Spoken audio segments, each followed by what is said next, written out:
Muito bem, vamos orar mais uma vez? Feche seus olhos, quero orar com você mais uma vez. Feche seus olhos, acalma teu coração, sua mente, tenho certeza que Deus já está falando com você nessa noite. A presença de Jesus é real nesse lugar, na sua vida.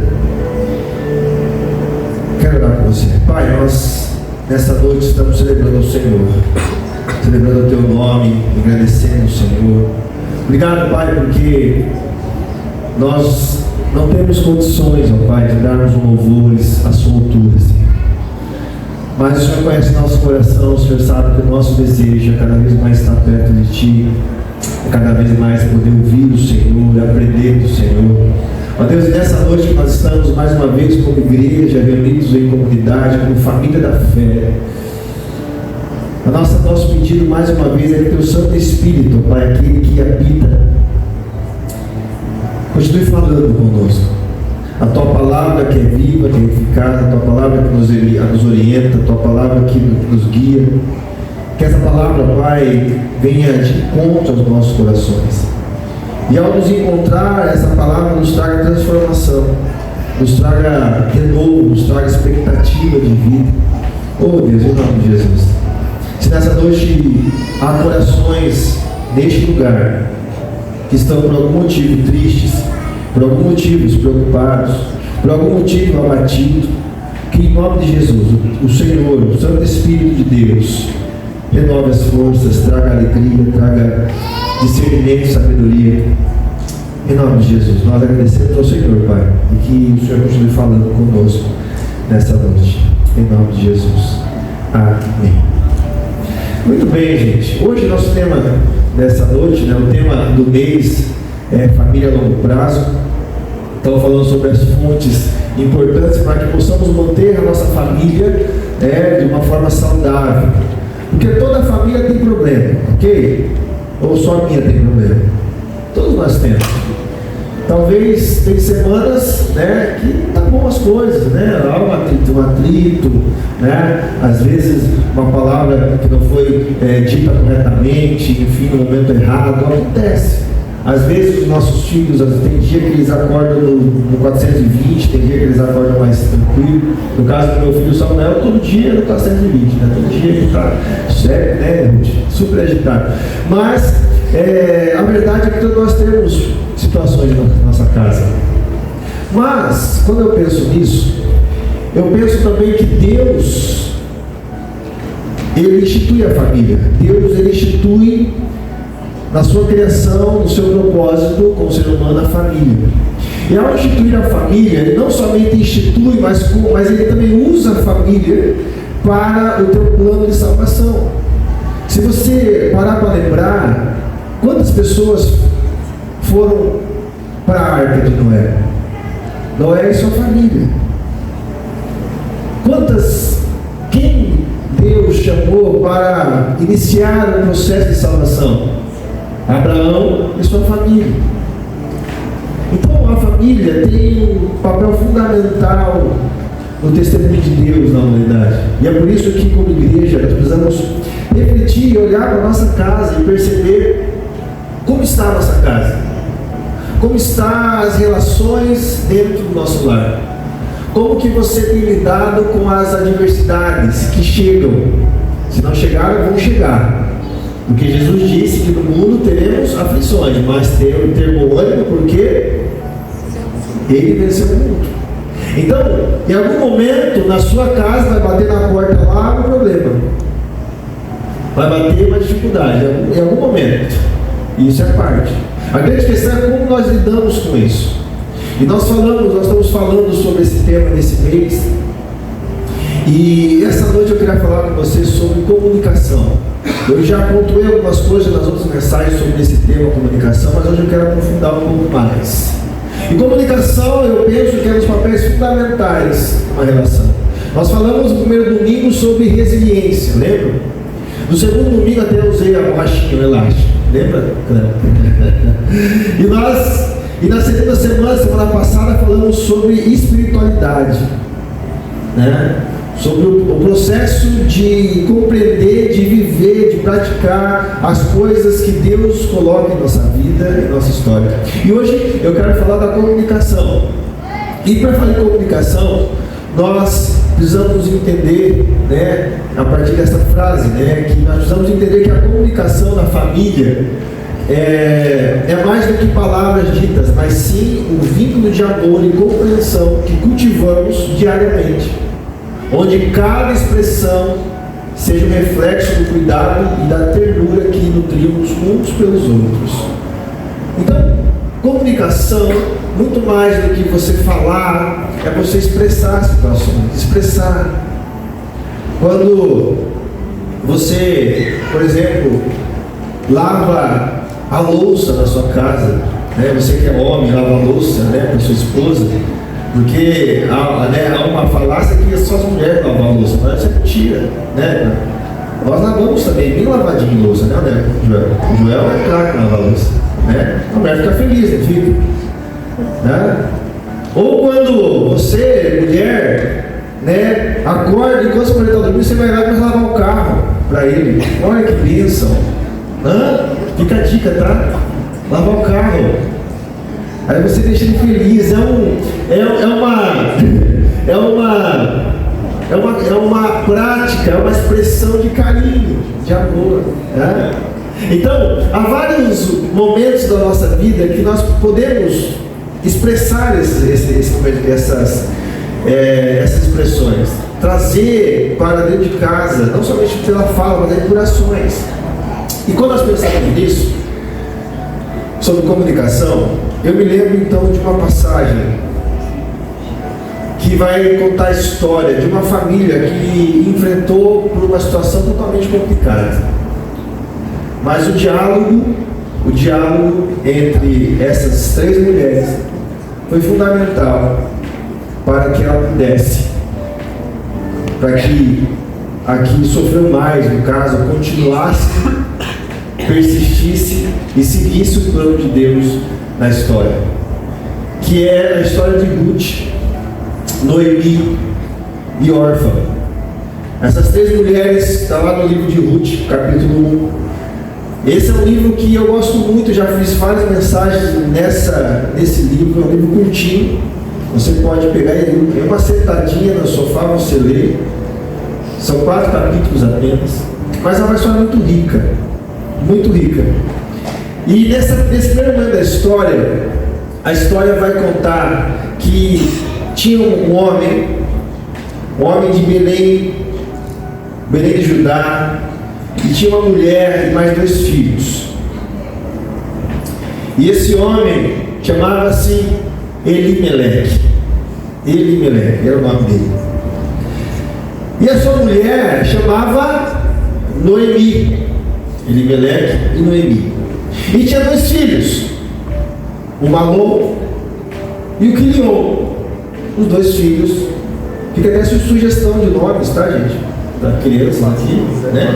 Belos nomes, certo? Então, essa família, eles chegaram a Moabe. Por quê? Porque eles estavam saindo da sua terra, porque estava faltando alimento, e foram até Moabe, que era uma outra terra. Vamos imaginar um outro país, outra cultura, outras questões. Mas Elimelec levou a sua família para lá para sobreviver. Porém, neste lugar, ao chegar nessa terra, Moabe, permanecer algum tempo ali, e Elimelec, ele morreu. Elimelec morre. Então fica Noemi, fica Malom, Quilion. Só que Malom e Quilion, nesse período, eles casam. Então, eles casaram com 2 mulheres moabitas, uma chamada Orfa e outra Ruth. E depois de morarem por quase 10 anos naquele lugar, morre também Malom e Quilion. Os 2 filhos de Noemi morrem também. Sobrou quem? Noemi, Orfa e Ruth.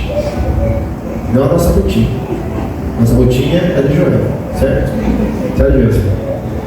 Então, percebam a tragédia que acontece nesta família.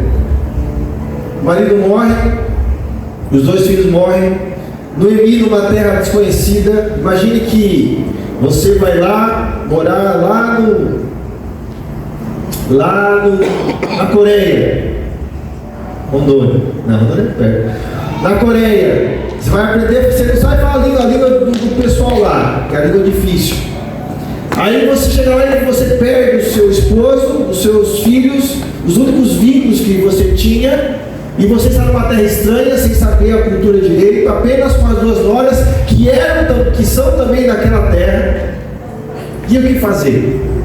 Então, a Bíblia diz que Noemi, ela soube então que o Senhor, no verso 6, capítulo 1 de Ruth, ela soube que o Senhor viera em auxílio ao seu povo, dando-lhe alimento. Então ela decidiu voltar para a sua terra, em Belém, Judá, e as suas noras voltaram com ela. Então, a sogra e as 2 noras voltaram. Só que no meio do caminho, a Bíblia nos relata que Noemi, então, ela tem um diálogo com essas mulheres. E aqui eu quero que você preste atenção nesse diálogo. Ruth, no capítulo 1, versículo 6 a 18, diz assim: se você tiver no seu celular, abre aí na sua Bíblia no seu celular, ou se você não tiver, acompanhe aí comigo a leitura. Eu quero ler com você essa conversa, essa comunicação entre essas 3 mulheres. Quando Noemi soube em Moabe que o Senhor viera em auxílio ao seu povo, dando-lhe alimento, decidiu voltar com suas 2 noras para a sua terra. Assim, ela, com as suas duas noras, partiu do lugar onde tinha morado. Enquanto voltavam para a terra de Judá, disse-lhes Noemi. Então, uma paradinha aqui. Imagina que eles estão voltando, aí as 3 param, Noemi olha para as 2 e diz o seguinte: Vão, retornem para a casa das suas mães, que o Senhor seja leal com vocês, como vocês foram leais com os falecidos e comigo.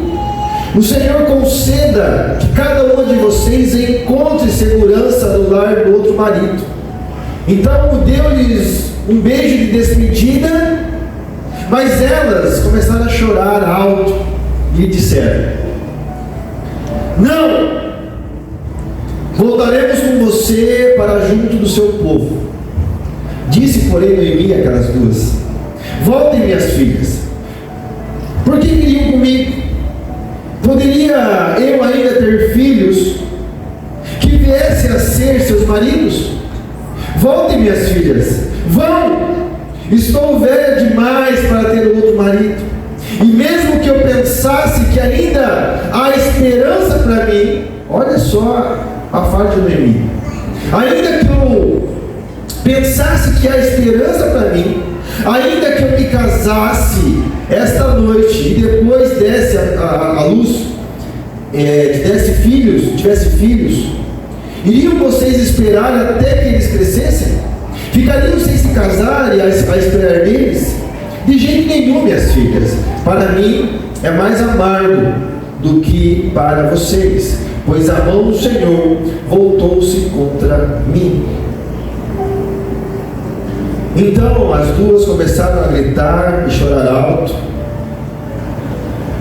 E depois órfão deu um beijo de despedida em sua sogra, mas Ruth ficou com ela. Órfão volta para sua terra, mas Ruth continua com ela.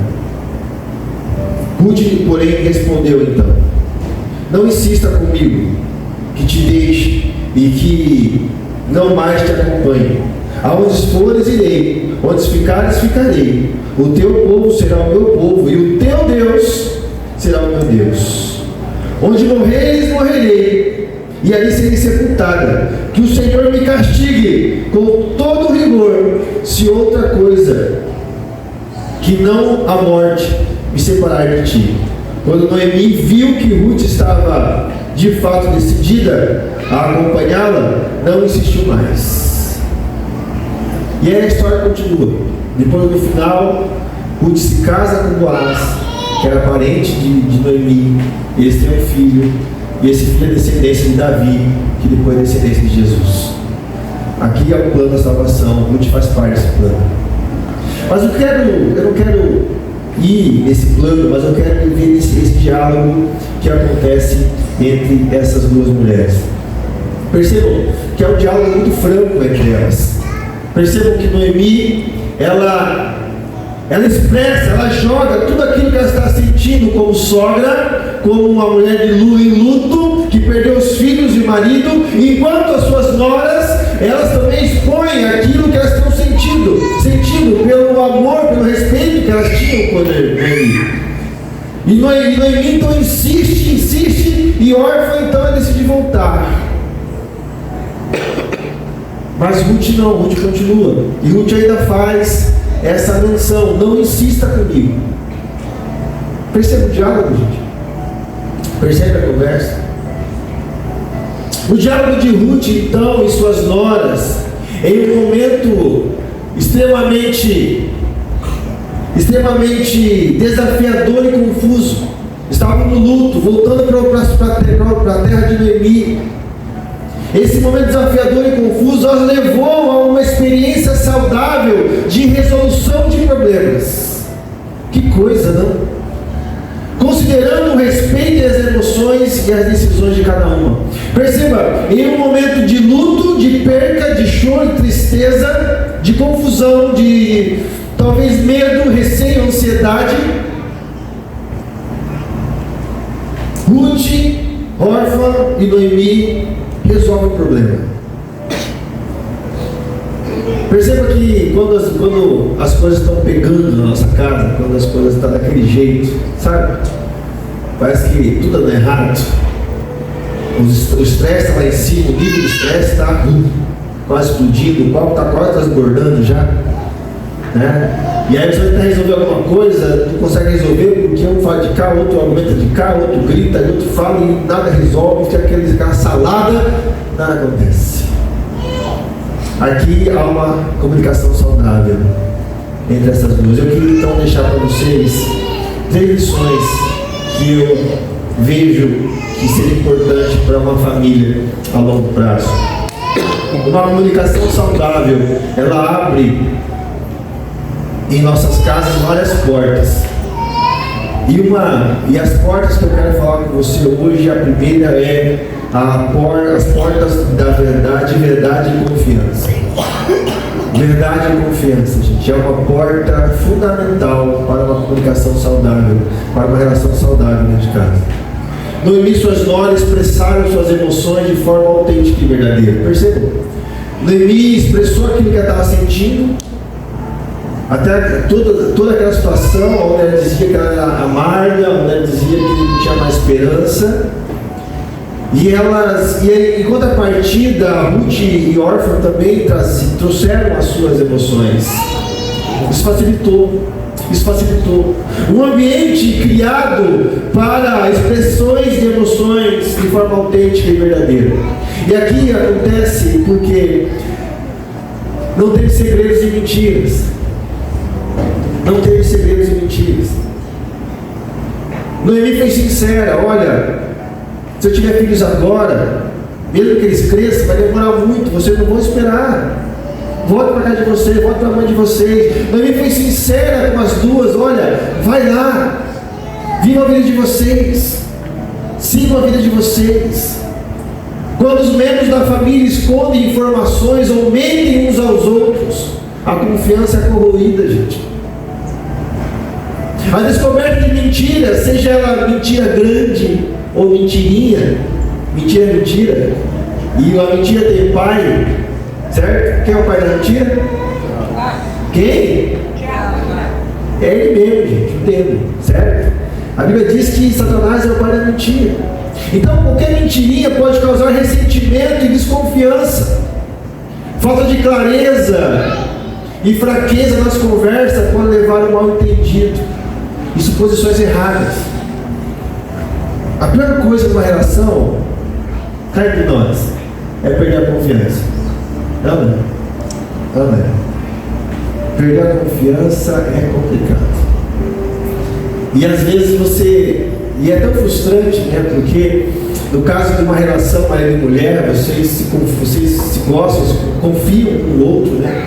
De repente você descobre uma mentira. Puxa, parece que desmorona o castelo, certo? Isso corrói uma relação. Por isso, se você quer ter uma relação saudável no seu casamento, com a sua família, não esconda nada, gente. Não esconda. Fale a verdade. Você quer ver o que acontece? Muitas vezes, tem dia, eu já disse isso aqui, tem dia que a gente não está bem, tem dia que a gente está meio, né? A gente quer ficar sozinho no canto. Não sei se você já teve esse momento. Fica quietinho no canto. E aí o que acontece? Aí os seus filhos, o seu cônjuge vem. E você quer ficar ali, né, um tempinho, pelo menos quietinho ali. Essa sabedoria e discernimento de entender o seu parceiro, olha, talvez ele. Ó. E você também comunicar, viu? Eu queria ficar sentadinho aqui só um pouquinho. Pode. E aí o companheiro, beleza, ok, opa. Então essa comunicação. Porque senão você não está bem, e aí alguém vai falar, e seu cônjuge vai falar com você, e você dá uma patada nele ou nela. Aí pronto, está feita a confusão. Então, a sinceridade é importante. A desconsideração do sentimento também é algo negativo, quando os membros da família não demonstram apoio e compreensão, especialmente em momentos de necessidade. Isso pode levar a sentimentos de abandono e desconfiança. Por exemplo, imagine, eu chego para minha esposa, eu falo para ela assim, amor, eu não estou bem hoje, né? Lá na igreja, lá temos problema lá, o Guilherme dando muito trabalho para mim, ele sabe que só dá problema, a Ana também, aquele casal é difícil. E aí minha esposa ela me falou assim, tem que ser pastor, se vira agora, se vira. Que desconsideração, gente. Eu vou buscar alguém que eu confio para conversar, abrir meu coração e receber uma patada, né? Já passou por isso? Você já fez isso? O seu cônjuge vem falar com você e você... Tá vendo? Enfim. Eu te avisei. Né? E se eu te avisei é para matar, né? Então, perceba o sentimento, valorize o sentimento. É lógico, tem homem que é manhoso, né, Ricardo? Tem homem que é manhoso, não é o seu caso. Não. Tem homem que é manhoso, que é coisinha, né? Tem mulher também. Mas, né, avalie se é manho, se é verdade, pode ser verdade. Então, conheça o seu cônjuge, conheça. Por exemplo, quando nossos filhos, às vezes a minha filha chega da escola e vem contar uma situação da escola. E por ser criança, muitas vezes a gente talvez desconsidere a criança. Aconteceu isso, mas tá bom, relaxa, vai passar, amanhã é outro dia. Mas não, gente, talvez fosse uma coisa séria. Pergunte, mas por que isso? O que você está sentindo? O que aconteceu? Diálogo, conversa. Teve uma educadora aqui, sabe do que eu estou falando? Conversa, diálogo. Então, a desconsideração de sentimentos, ainda mais transparência. Quando os membros da família se unem abertamente em seus pensamentos e sentimentos, constroem uma confiança mútua, fortalecendo os laços familiares e criando um ambiente de apoio e segurança. Ao manter a comunicação sincera e transparente ao longo do tempo, é uma construção, à medida que as famílias criam um padrão de confiabilidade que promove um relacionamento saudável e duradouro.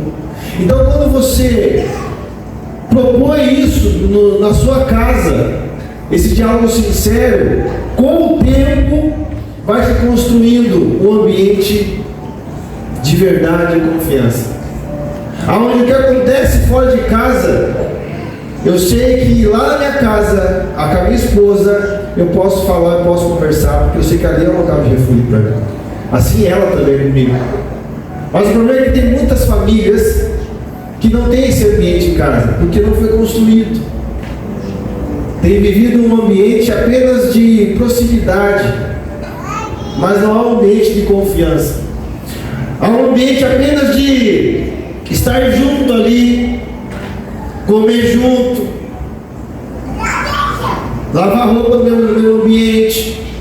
Apenas esse convívio físico, mas não há esse convívio de trocas de ideias, de confiabilidade, de relação. Então, a primeira porta que a comunicação abre para nós, quando nós procuramos viver essa comunicação sincera que Ruth, órfã, viveu, é a porta da verdade e da confiança. Uma segunda porta que eu entendo é a porta da cura. Porta de cura. Perceba que o diálogo de sincero, presta atenção, o diálogo sincero que Ruth fez, quando ela diz: não insista comigo que te deixe, e que não mais te acompanhe. Onde flores irei, onde ficares ficarei. O teu povo será o meu povo, o teu Deus será o meu Deus. Esse diálogo sincero de Ruth foi a cura, presta atenção, foi a cura da solidão de Noemi. Porque Noemi poderia ser uma mulher solitária no resto da vida. Naquela época, gente, a mulher que perdia o marido, a mulher que foi casada e não é mais, ela sofria muito. Noemi estava ali diante de uma situação que ela poderia ser solitária o resto da vida. Mas esse diálogo sincero de Ruth com ela, lá na frente, curou a solidão de Noemi. Porque Ruth depois tem um filho, Noemi se torna avó. E depois eu deixo o desafio para vocês lerem o capítulo 4 de Ruth. Veja o que ela falou sobre ser avó. Quem é avó aqui, lembra. Então, a cura, quando nós temos um diálogo sincero, uma comunicação boa, abre portas para a cura. Essa cura então tem a ver com essa liberação emocional. Quando os membros da família se sentem seguros para expressar seus verdadeiros sentimentos. Isso permite uma liberação emocional que pode aliviar o estresse e a tensão acumulada. Imagine, olha aqui, vamos pensar em realidade, expectativa e realidade, certo? A expectativa eu tive aquele dia complicado, eu sou pastor. Aí eu fui lá de manhã, fui lá na oficina do Ricardo Márcio, os dois lá estão quebrando o pau, eu fui lá conversar com ele. Aí eu cabeça dura também, não resolveu nada. Aí saí de lá, aí eu fui lá no espetinho, com a Fernanda e com o Gino. Aí tá lá os dois, tá? Brigou com as filhas também, eu fui lá e resolvi. Aí eu saí de lá, fui lá na loja, falar com a Kátia. Aí a Kátia tá lá também, problema em casa, fala. Aí eu saio de lá, enquanto na rua, com o Joel. O Joel também, a Ruth lá, vamos dar o cartão dela mais para usar, tá difícil. E aí, esse foi o meu dia. Aí para acabar, eu estou lá no mercado, lá enquanto o Cacau no mercado. O Zé fazendo compra e a Cacau começa a conversar comigo. Certo? Sei lá, os conversam no mercado. Né? E aí ela começa a falar do Zé, olha, tá difícil na casa. Imagina, eu chego em casa, aí preciso sentar e conversar com alguém, preciso espalhar a cabeça. Aí chego lá, minha esposa está sentadinha lá em casa, eu sento com ela e vou falar que eu preciso desabafar, né? Pô, o dia foi tão pesado. Aí a esposa olha para mim e fala assim: ah, se vira. Ah, depois da conversa. Tô ocupado. Depois da conversa, tô aqui no celular. Acontece isso, gente. Acontece de uma forma tão comum. E muitas famílias acham que isso é comum. Você não dá atenção, você não criar esse ambiente seguro para expressar seus sentimentos. Ou então você fala na sua casa, e aí a primeira reunião de amigos que você tem, a sua esposa, ou seu esposo, ou seus filhos vai lá e fala tudo na conversa de amigos. Oh, meu pai ficou chorando. Você vai ter chorando em casa, porque não aguenta mais cuidar daquele povo. Então, Então entender, gente, que a nossa casa é um ambiente de cura. Quando o seu esposo vir procurar você, esposa, para falar, por mais que você não esteja bem, talvez um dia difícil, mas faça esse exercício de parar e ouvir. Mesma coisa para você, esposo. Faça, quando seu filho chega ali, pai, eu preciso falar com o senhor, então. Vamos ser aqui, vamos conversar. Né? Vamos conversar. Uma vez alguém falou para mim o seguinte, que ela estava numa situação onde o filho chegou para o pai, que chamar o pai, e o pai estava mexendo alguma coisa aqui, e o filho chamando, e o pai nem dava atenção, falou, fala filho, o que você está falando, o que você quer? Mas não olhava para o filho. E o filho falando, ele não dava atenção. Aí ela contando que ela foi, chamou um rapaz que era parente, e falou, olha o seu filho, presta atenção no que ele está falando.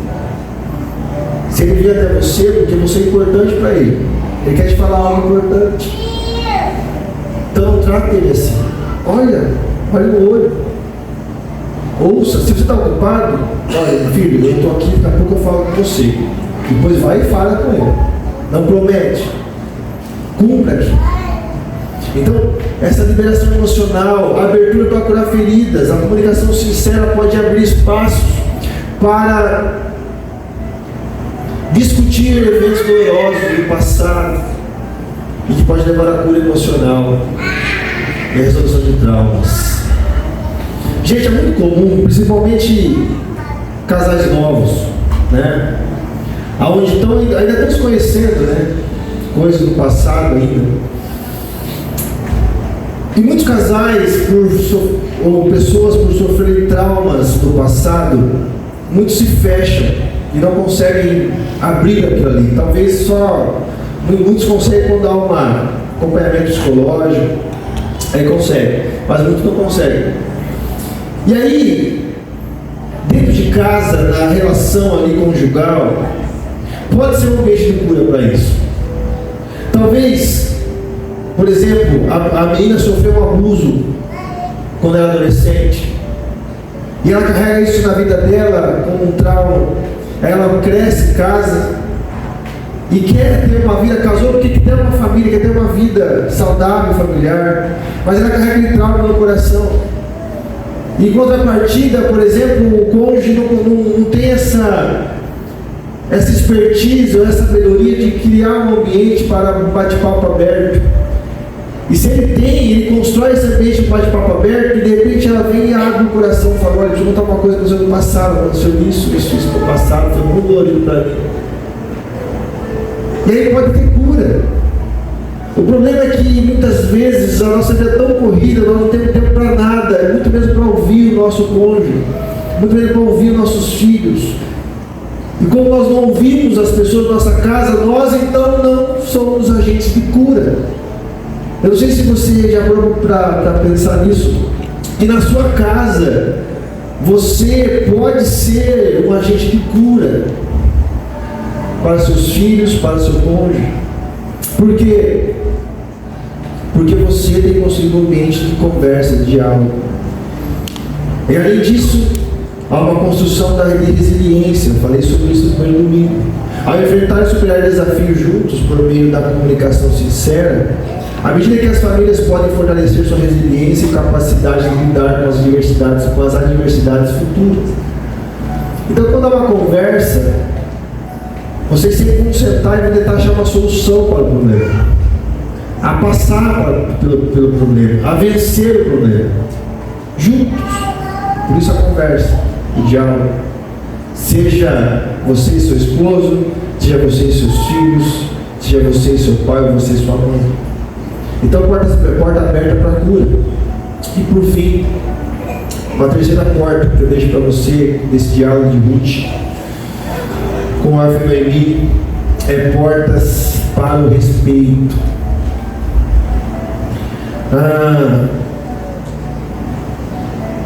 Quando essas três expressam as suas vontades, Noemi expressa a vontade de ir sozinha e as duas voltarem para casa. Depois as duas expressam que não, nós queremos ficar com você. Depois o órfão expressa a volta dela, uma despedida. Depois Ruth expressa: não, eu vou com você, aonde você for eu vou. Essa ambiente de expressar as vontades a partir do diálogo trouxe respeito e compreensão das decisões. Uma conversa franca, um diálogo claro, trouxe para essa família aqui lutada o respeito e a compreensão das dores de cada um. E aqui nós vamos então entender que as expressões de opiniões de maneira respeitosa, você entender que os membros da família têm espaço para expressar suas opiniões e sentimentos de forma respeitosa. Forma respeitosa, mesmo quando discordam uns dos outros. Então, gente, eu já falei isso aqui. Eu não sei como é na sua casa. Eu não sei como você trata quando alguém na sua casa vem trazer uma opinião para você. Como você reage? Você é aquela seda, sabe aquela seda? Que a pessoa fala com você e você fala de uma forma equilibrada, né? Ou você é aquele que quando alguém vem expressar para você um sentimento, você já grita, já fala, já vai, não acontece, e assim mesmo e acabou. Como que você é na sua casa? Como que você é com as pessoas que vivem com você? Porque quando você é assim, você cria um ambiente de opressão na sua casa. Quem vai ter coragem de falar com você alguma coisa? Você sabe que quando vai falar com você, você vai vir com 5 pedras na mão. Você já vai... Você nem ouve direito. Você já vai soltando. Por quê? Porque você já tem esse impulso de falar, de gritar, de vai, é assim mesmo, acabou. Não há diálogo, não há expressões, não há troca de opiniões, argumentos. Eu sempre digo, gente, nós vemos uma sociedade onde se perdeu o argumento. A polarização das coisas fez muitas pessoas perderem o argumento. Então, se eu falo algo para o Ricardo não gostou, ele não vai argumentar comigo. Ele vai virar a cara para mim ou vai querer brigar comigo. É isso que acontece. Isso é um exemplo que nós temos muitas vezes dos nossos governantes, aonde não há uma conversa, um diálogo. Discordou? Eu brigo com você. Você não gosta? Você gosta do meu time? Você não presta. É 880. 880. Você conhece pessoas assim? É 880. Comigo é assim. Usando meu calo. É dessa forma que Jesus te fez. É dessa forma que Jesus quer que você seja com a sua família. Pastor, mas eu sou assim e não consigo. Então eu desafio você a buscar os princípios do reino de Deus. Bem-aventurados os mansos, os humildes. Bem-aventurados os pacificadores. Como alguém assim vai pacificar alguma coisa? Não consegue, gente. Não consegue. Então, definição de respeito por limites pessoais. Cada membro da família tem o direito de estabelecer limites pessoais. Deve ser respeitado. Deve ser respeitado. Não é somente o meu limite, mas da minha esposa também. Tem que haver um consenso, porque tem muitas famílias que, por exemplo, eu quero que a minha esposa e meus filhos respeitem o meu limite. E acabou. O que eles pensam não importa. Então é o seguinte, a partir das 8 da noite até as 11 a televisão é minha, porque eu assisti minhas novelas. E acabou. Em casa eu só gosto de comer frango, então não como mais nada. Qual o perigo? Gosto de comer frango. E aí você gosta de frango na sua casa? Não, na minha casa eu não gosto de ligar ar-condicionado, não é só ventilador, mas tem ar lá. Mas eu gosto de ligar o ventilador, então eu não vou ligar o ar para ninguém. Então Então você começa a se tornar o rei da sua casa. A opinião dos outros não vale mais. Porque você começa a impor aquilo que você quer e acabou. Não importa o que o outro pensa, não importa o que ela pensa, não importa o que meus filhos. Não importa o que eu quero. Isso é saudável, gente? Uma relação. Isso é relação a dois. Isso é relação a uma família. Então entenda que precisamos criar um ambiente de respeito. De respeito. Eu como só frango? Mas não, eu gosto de carne. Então vamos, um dia frango, outro dia carne, outro dia macarrão. Então.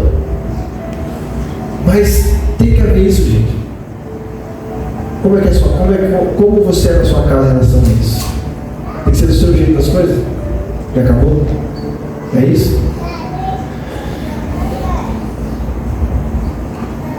Então eu quero terminar dizendo o seguinte para você: esse feedback construtivo, uma forma onde você tem a oportunidade de conversar dentro de casa e poder falar: olha, você melhorou muito nisso, você mudou bastante, mas você precisa melhorar aqui também. Tem esse diálogo sincero dentro de casa, onde você pode apontar as qualidades e apontar também o que precisa melhorar. Por que nós precisamos melhorar alguma coisa? O problema é que muitas vezes nós não aceitamos. Eu não aceito que minha esposa diga para mim que eu sou chato, que eu preciso melhorar. Eu não aceito isso. Mas se ela falar que eu sou inteligente, opa, é legal, pode falar. Um ambiente saudável, gente, você precisa entender e aprender a ouvir os seus erros, ouvir que você tem falhas, e ouvir também: olha, está melhorando, o que aconteceu com você? Que bênção, está mudando nessa área. Então, esse feedback construtivo, esse ambiente de portas abertas para o respeito. Então, quando há comunicação saudável, há portas abertas de confiança e verdade. Quando há comunicação saudável, há portas abertas para a cura. E quando há comunicação saudável, há porta aberta para o respeito. Eu pergunto para você então nessa noite, para a gente fechar aqui: como tem sido o diálogo na sua casa? Com quem você mora? Não sei se você é casado, solteiro, divorciado. Como é o diálogo na sua casa? Você, seus filhos, você, seu cônjuge, você, sua mãe, você, avó, você, o tio. Como que é isso na sua casa? Ali há um ambiente de respeito. Há um ambiente onde você entende que você está dentro de uma casa onde moram mais pessoas com vocês, que tem gosto, tem opiniões, e você consegue lidar com isso? Ou você quer ser o Deus da sua casa sempre, é do seu jeito e acabou? Como é a comunicação na sua casa? Suas vontades são prioritárias? As suas vontades são prioritárias na sua casa? Ou a vontade de todos? Ou o bom senso, ou o consenso? Você tem confiança na sua casa em abrir suas emoções? Se você olha para o seu cônjuge, você vê alguém de confiança para você falar suas emoções? Uma comunicação saudável, mesmo em momentos da vida difíceis, é fundamental para continuarmos vivendo o propósito de Deus como família. Lembra que eu disse no início? Que vai ter ambientes de dificuldades, vai ter situações, vai acontecer. E quando a sua casa é construída debaixo de uma comunicação saudável, esses ambientes ruins que vão chegar, vocês vão passar. Porque vocês vão dialogar, vocês vão conversar, vocês vão buscar junto uma solução. Não ficar culpando o outro, a culpa é sua. Então assim, porque a culpa é sua. Aconteceu isso, porque a culpa é sua. É você que fez isso. Cuidado. Eu sempre digo o seguinte: há formas e formas de falar a mesma coisa. Há formas e formas de falar a mesma coisa. Então, vamos aprender a falar com as pessoas que Deus colocou para vivermos juntos. Vamos aprender a nos comunicar com essas pessoas, a se comunicar com nossos filhos, a se comunicar com nossa esposa, com o esposo, a se comunicar com as pessoas da nossa casa. Aprenda a se comunicar. Aí você fala assim: ah, pastor, mas você não sabe, lá em casa é difícil. Eu tento, mas o outro lado é difícil. É cabeçudo, novo, teimoso. Lá em casa minha esposa fala: é teimoso, meu homem é teimoso. Eu sei, gente, que acontece. Lá em casa também acontece isso. Mas saiba que você está no processo. E o processo de Deus vai te fazer passar por isso, para que você aprenda, para que você possa viver essa situação de uma forma saudável, para que você aprenda a conviver com isso, para que você aprenda a viver isso. E no momento certo, Deus vai te dar condições, e Deus, assim como está transformando você, vai transformar também o outro. Lembre-se que a nossa família deveria ser um local de respeito, um local de verdade, um local de confiança, um local de amor, um local de conhecer um ao outro, um local onde a vontade de Deus é refletida e vivida. Isso deveria ser nossa casa. Deveria, mas nem sempre acontece, não é? E não é porque na sua casa não é assim que você vai abandonar tudo, não é isso. Mas é porque você vai tomar uma iniciativa a partir de você, de começar a mudar você primeiro. Olhar o cisco do seu olho, olhar a trave que está no teu olho primeiro. A sua família vai ter problemas, como a minha tem, a nossa tem. Poderia ser perfeita, como nós trouxemos aqui hoje. Mas essa mensagem não é para você transformar a sua família em algo que é perfeita, porque a perfeição só existe uma. Mas é um desafio para você começar a olhar para dentro de si, reconhecer o quanto muitas vezes eu tenho transformado a minha casa, você tem transformado a sua casa em um ambiente ruim, por causa das suas limitações, das minhas limitações. A mensagem do Evangelho não é para me apontar para o outro, mas a mensagem do Evangelho é para me apontar para mim. Talvez você seja aquela pessoa que pense assim: eu só vou mudar se ele mudar. Eu só vou mudar se... Só vou ter uma atitude se ele tiver uma atitude, senão eu não vou fazer. O Evangelho nos desafia a começar em nós, começar em você. Vamos ficar de pé.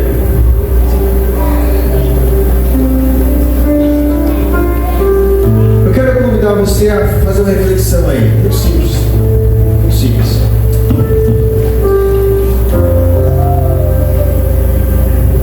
Eu quero que você pense quantas vezes você proferiu palavras dentro da sua casa que transformaram aquele ambiente em um ambiente de discórdia, em um ambiente de confusão. Quantas vezes? Quantas vezes palavras você proferiu na sua casa que mais machucaram, que mais trouxeram tristeza do que alegria? Faça análise. Quem é você na sua casa? Quem é você no seu casamento? Como você se comunica? Como você tem se comunicado com as pessoas da sua casa. Então a mudança hoje não é na sua casa, mas foi em você, em mim. Faça a reflexão. Porque Deus nos fez para a glória dele. Deus fez você para a glória dele. Deus sabe que você tem limitações, como eu tenho. E Deus não se importa com isso. O que Deus deseja é que você confie nele, entregue a sua vida a ele e entenda que ele pode transformar você. Que não será mais 8 ou 80 na sua casa, não será mais bateu, levou, mas serão as bem-aventuranças, a humildade, mansidão. Na sua casa terá fruto do Espírito. Na sua casa terá paciência. Amém? Na sua casa terá domínio próprio. Amém? Na sua casa terá bondade. Amém? Na sua casa terá amor.